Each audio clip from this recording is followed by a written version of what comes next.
इसके बदले तुम्हारा स्तन मुझे काट के दे दो, तब मैं आपको भोजन की व्यवस्था करा दूंगा।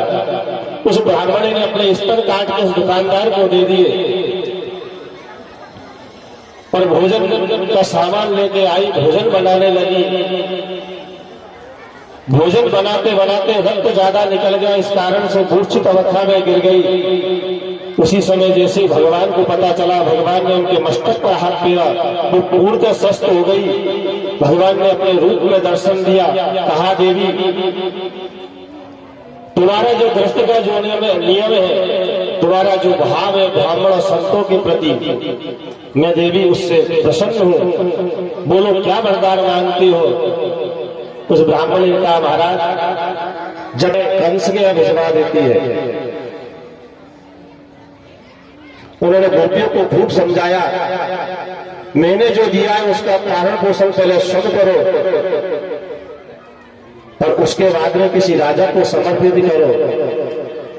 पर गोपियां नहीं मानी, उन्होंने अपना चोर मंडल स्थापित कर दिया। भगवान कहते हैं जिसे मैंने दिया है उसका सत्कर्म करते रहो, अगर सत्कर्म नहीं किया मैं उसे नष्ट कर देता हूं। मैंने तुम्हें दूध नहीं खाने के लिए दिया है, बेचने के लिए नहीं दिया।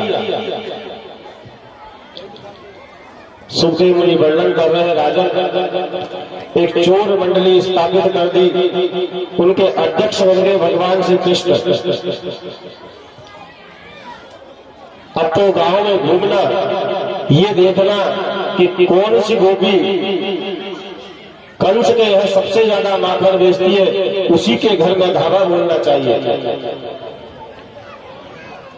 अब तो चारों तरफ भगवान के नाम की चर्चा होने लगी। बड़े घर का बेटा है, सामने कोई नहीं बोलता है, पीछे से कहते देखो तो सही कितना बड़ा घर है। कहा भैया इच्छा तो है पर तुम पूरी करोगे?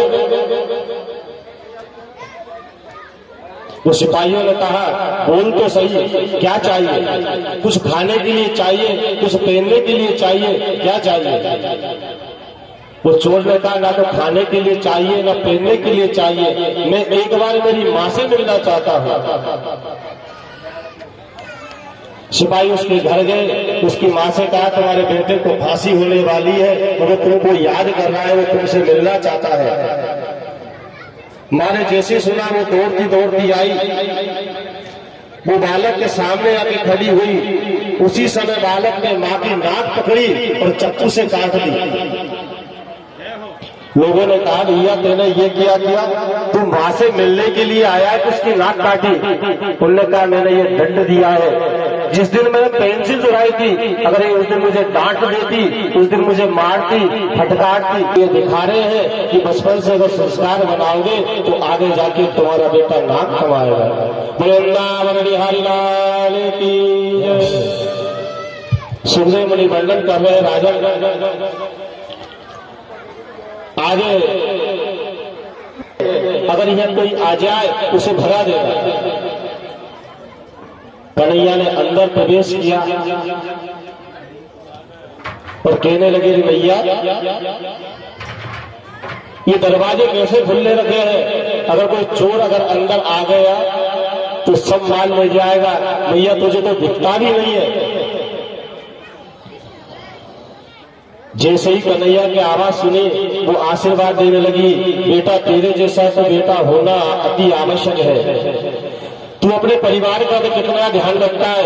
एक मेरी बहू है जिसको ये पता नहीं कब तो तुम्हारे। सुखदेव मुनि वर्णन कर रहे हैं, उस छटा को देख के सभी देवता आनंदित हो रहे हैं। जिस ब्रह्म को पकड़ने के लिए योगी संत जीवन पर्यंत तपस्या करते हैं, आनंदित रहते हैं, वो देखो आज अपने भक्त के हाथों पकड़े हुए घिसटता हुआ पीछे पीछे दौड़ रहा है।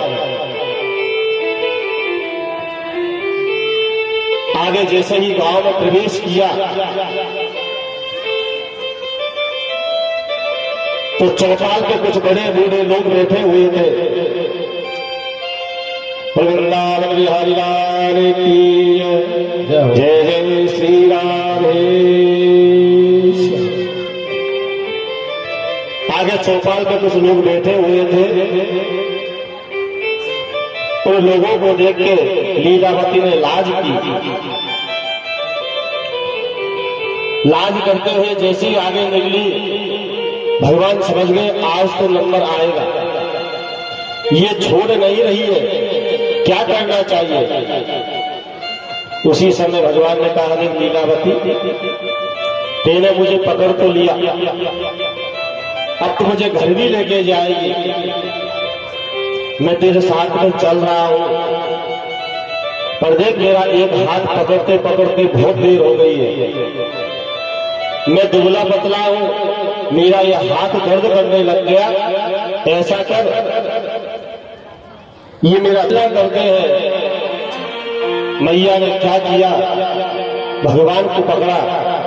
भगवान के मैया के आंगन में जो ऊखल पड़ा हुआ था, उससे भगवान को बांध दिया और कहने लगी, तू यहीं पड़ा रहना, ना तो तू भाग जाएगा न तेरी कोई शिकायत आएगी। और मैया पानी भरने के लिए चले गई। भगवान ने खूब कोशिश की खुलने के लिए, पर नहीं खुले। धीरे धीरे भगवान घुटन चलते चलते नंद बाबा के आंगन में दो वृक्ष खड़े हुए हैं, उनके बीच में ले जाते हुए जोर से झटका दिया। दोनों पेड़ गिर गए, उनमें से दो दिव्य ज्योति निकली और भगवान के अंदर समाहित हो गई। राजा परीक्षित ने तुरंत पूछ लिया, महाराज ये बताओ, ये दिव्य ज्योति पेड़ में से निकली है, कौन थे। सुखदेव मुनि वर्णन कर रहे हैं, राजा ये कुबेर के पुत्र है नलकुब और मणिग्रीव। एक दिन की बात है, ये अपने ऐश्वर्य में मदमस्त हो गए कि इन्होंने नारद जी का सम्मान नहीं किया। एक बार ये सरोवर में स्नान कर रहे थे, नग्न स्नान कर रहे थे। नारद जी उधर से निकले, जो स्त्रियां इनके साथ में